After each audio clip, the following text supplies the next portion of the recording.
Etty Hillesum was a Dutch Jewish writer whose letters and diaries capture her moral and her spiritual resistance during the Holocaust.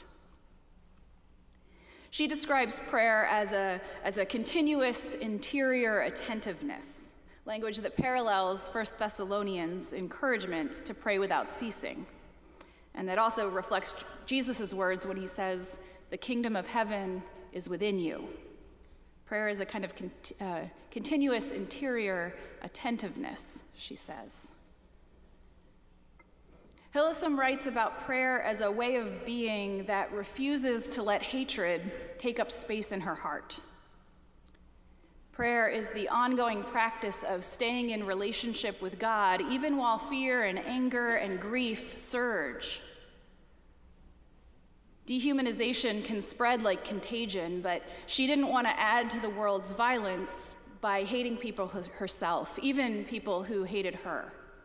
And so prayer was her way. She understood prayer to be her way of staying human when people around her were trying to make her less than human. Prayer for Etty was an act of keeping God alive in the world by keeping God alive within herself. That's the ethical aspect of it for her, that prayer is an ethical act that keeps God alive in the world.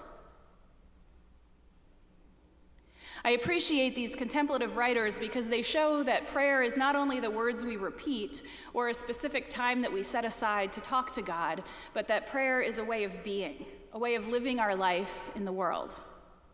Prayer grounds us in who God says we are, which in turn shapes what we say and what we do. That's what our theological task is all about. So to circle back to the Book of Discipline, it connects us, our acts of prayer connect us with the mysterious reality of God's presence and God's peace and God's power. And it shapes us and prepares us to participate in what God is doing in the world. So praying without ceasing isn't asking us to live with our hands folded and our eyes closed. But I'd say it's inviting us instead to see prayer as a way of being, as a posture of attentiveness that we take through all the moments of our day. That it's an ethical act of staying in relationship with God so that God shapes what we say and what we do. It's inviting us to see prayer as how we attend to God's presence, how we pay attention for God's presence, as we seek faithfulness in a complex world, as we discern what we believe about God and how we can participate in God's work in the world.